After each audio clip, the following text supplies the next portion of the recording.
시청자 여러분 안녕하십니까? 파워 인터뷰의 최현정입니다. 흔히 가을을 독서의 계절이라고 하죠.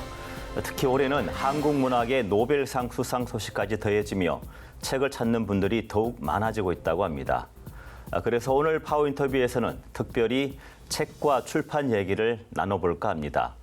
대구에 산다, 대구를 읽다라는 출판 정신으로 올해로 창립 70주년을 맞이한 대구의 1호 출판사입니다. 하기사의 신중현 대표님 모셨습니다. 어서 오십시오. 예, 안녕하십니까.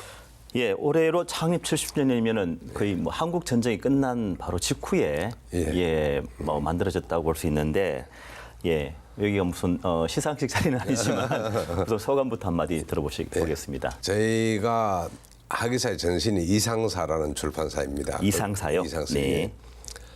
서울에서 출판을 하다가 전쟁으로 피난을 와서 대구에 정착했는 출판사입니다. 그래서 1954년 1월 4일이 대구 출판 등록 1-1호로 등록되었는데 대구에서 출판이 원래 70년입니다. 아, 대구에서만 70년? 대구에서만 70년입니다. 예. 다른 출판사들은 전부 이제 전쟁이 끝나니까 서울로 복귀를 했는데 유일하게 이상사가 남아 있었습니다. 그래서 거기서 50년을 하다 2005년에 하기사로 상호를 바꾸고 대표자를 제가 맡아 일하고 있습니다. 지금 대표로 계시고요. 예. 그러니까 어떤 계기로 하기사에서 이렇게 일을 하시게 된 거죠? 그 당시 제가 뭐 학보사 출신이었습니다. 학보사? 예. 대학의 학보사? 예, 대학 학보사 출신이었고 출판이 하고 싶었는데 마침 이상사에서도 불러주셔서 예, 그렇게 하니까 다른 일을 지금까지 해본 적이 없습니다. 사실은 군대 갔다 와서 몇 개월 외에는 전부 평생을 종이 일만 하고 있습니다. 예. 몇 년 되셨다고요? 87년부터 했으니까 원래 39년째입니다. 39년째. 예, 출판사에. 네.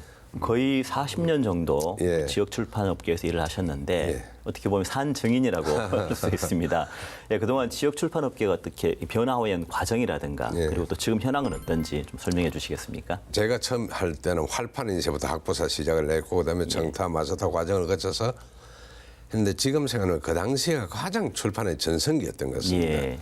독서를 취미라는 하면 독서를 취미로 할 만큼 다른 노력거리가 없었고 이러니까 그때는 출판사에 저희들 속된 표현으로 종이에 잉크만 묻혀두면은 팔리던 세월이었고 그 당시에 저희가 초판을 찍는 부수를 지금은 책을 내서 그 당시에 초판 부수를 판매하기가 쉽지가 않은 그런 상황입니다. 그러니 80년도만 해도 전국을 상대로 하는 출판사가 대구에 상당히 많았는데 전부 없어지고 지금은 이제 신생 출판사 젊은 대표들이 1인 출판이라든지 이런 거 열심히 하고 있고 그리고 이제 다행히 우리는 파주 출판단지가 우리 국가산단이라고 보면 우리 대구 출판산업단지는 전국에서 유일한 단지거든요.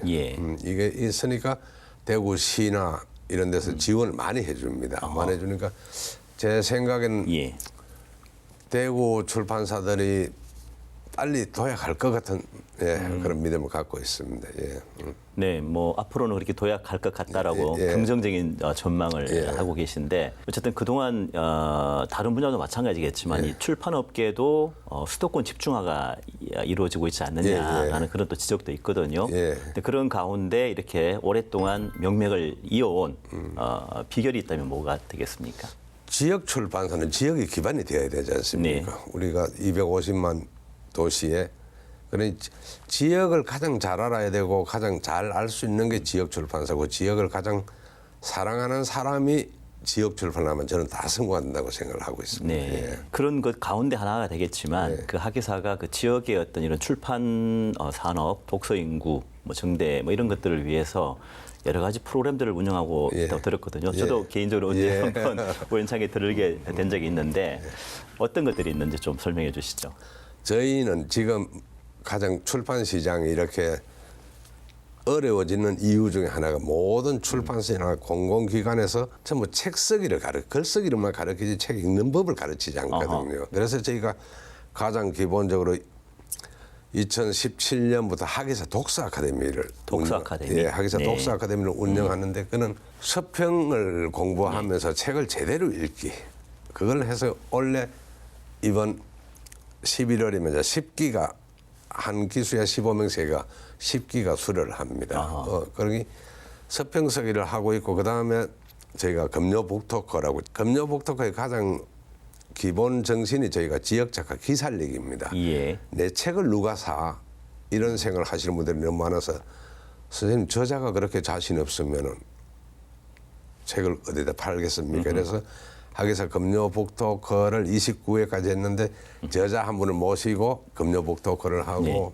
그리고 봄 가을로 하기사 문화기행이라 해서 전국에 이제 문학답사지라든지 문화기행을 가면서 마지막 코스로는 항상 어느 지역이든지 책방을 들립니다. 가서가 그 지역의 책방. 그 지역의 책방.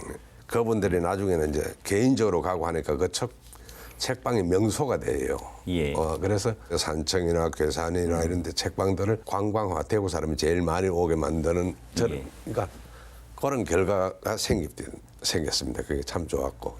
저희가 대충 그런 문화 활동을 하고 있습니다. 예. 제가 한번 그때 그 북 콘서트에 간 적이 있었는데 상당히 인상적이더라고요. 그렇게 참가하시는 분들이 많은 줄도 좀 몰랐었고요. 네.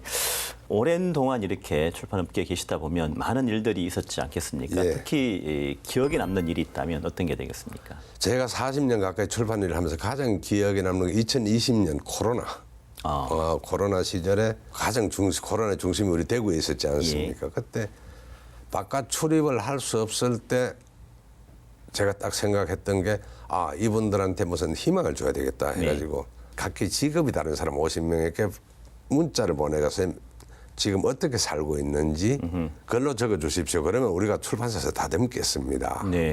가장 기억에 남는 게 전부의 공통점이 너무 희망을 가지고 있고 내가 이렇게 힘들어서 못 살겠다가 아니고 전부 이웃을 걱정을 하는 겁니다. 이분들이. 그래서 제가 책 이름을 그때에도 희망을 가졌네라고 지었고 어르신들 그 당시에 정말 사투를 벌였지 않습니까? 그렇죠.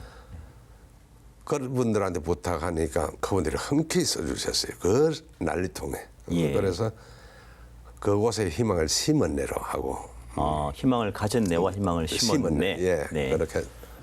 그래서 거기 이제 3월 10일 정도 돼서 원고 청탁서를 톡으로 보내고 4월 5일에 첫 책을 나왔는데 아주 짧은 기간이지 상상도 할 수 없는 기간. 그렇게 하다 보니까 일본에서 연락이 왔는 겁니다. 도쿄에서 그 원고를 우리하고 같이 작업을 합시다라고. 우리 대구는 그 당시에 외부로 나갈 수 없고 해서 그렇지 공장을 세우지는 않았거든요. 인쇄소 재본소를. 그렇죠. 근데 일본은 그 당시에 도쿄가 전부 다 그 공장을 다 세웠었습니다. 그래서 그 사람들이 종이책보다 전자책을 만들고 저희하고 거의 비슷한 시기에 전자책이 나왔지.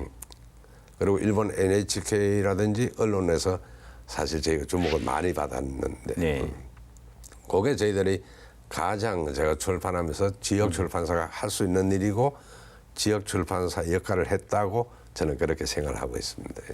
최근에 그 한강 작가의 노벨상 수상을 계기로 그 책에 대한 그리고 또 특히 한국 문학에 대한 관심이 그 어느 때보다 좀 뜨겁지 않습니까? 이런 소식들이 지역 출판업계에도 긍정적인 영향을 미칠 것 같은데 실제 그런가요? 사실 그렇습니다. 일례로 제가 참 친한 분인데 평생 책 하나 안 읽으시는 분인데 한강 가는 사람 책 좀 빌려도 이러시더라고요. 그래서 제가 소년이 온다라는 책을 권해드렸는데 읽고 나서 저한테 이 책을 읽으니까 왜 책을 읽는지 그리고 전라도 광주 사람들의 심정을 이해하겠다. 그러면서 저한테 다른 책을 추천해달라고 하시는 거예요. 이게 저희들이 지역 아니라 우리나라 전체의 독서 문화의 긍정적인 효과가 아니겠나 그렇게 생각합니다. 이렇게 그 훌륭하다는 표현이 맞는지 모르겠지만 이런 작가를 발굴하고 성장시키는 데에는 물론 뭐 개인의 노력도 중요하지만 어떤 출판업계의 역할도 있었다고 볼 수 있거든요. 실제 어떨까요? 그 당연히 있지. 한강 선생의 저 작품집도 대산문화재단에서 번역 지원을 해줘서 밖으로 나가고 일단 다른 나라 언어로 번역돼야 그 나라 가서 선보일 수 있고 하니까 관의 지원이 꼭 필요하지. 그래서 우리 대구에서도 지금 번역 지원이라든지 제작 지원 이런 거 많이 해외 진출을 위해서 많이 하고 있습니다. 그래서 대구 11월 23일부터 일본 도쿄에서 열리는 K북 페스티벌에 우리 대구 출판사가 7곳이 네. 동시에 시 지원을 받아가지고 나가고 있습니다. 예. 물론 하기사도 포함되어 있나요? 네. 우리 제자들 모시고 가서 일본 에이전시라든지 일본 출판사 대표들 앞에서 네. 책 소개도 하고 이분이 저자다는 그런 거 이제 홍보하러 갑니다. 예. 좋은 소식이군요. 예. 네. 끝으로 물론 그동안 지난 오랜 세월 동안에 많은 일들을 해오셨는데 앞으로 어떤 계획이라든가 어떤 그런 뭐 나름 비전이 있다면 어떤 게 있을까요? 제일 하고 싶은 게 저는 사실 책학교입니다. 책학교. 책학교. 네. 청소년들 초등학생부터 고등학생까지 예. 아니면 청년들도 책을 읽고 쓸 수 있는 체험도 할 수 있고 작가로 양성할 수 있는 예. 그런 프로그램을 운영할 수 있는 책학교를 가장 하고 싶은 게 제 이제 꿈이자 희망입니다. 예.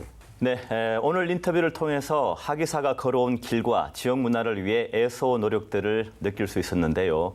대구의 1호 출판사로서 지난 70년 동안 지역 사회와 함께 온 하기사가 앞으로 독자들의 사랑을 받으며 지역 최초 100년 출판사로 성장해 나가길 바라겠습니다. 신중현 대표님, 오늘 말씀 고맙습니다. 네, 고맙습니다.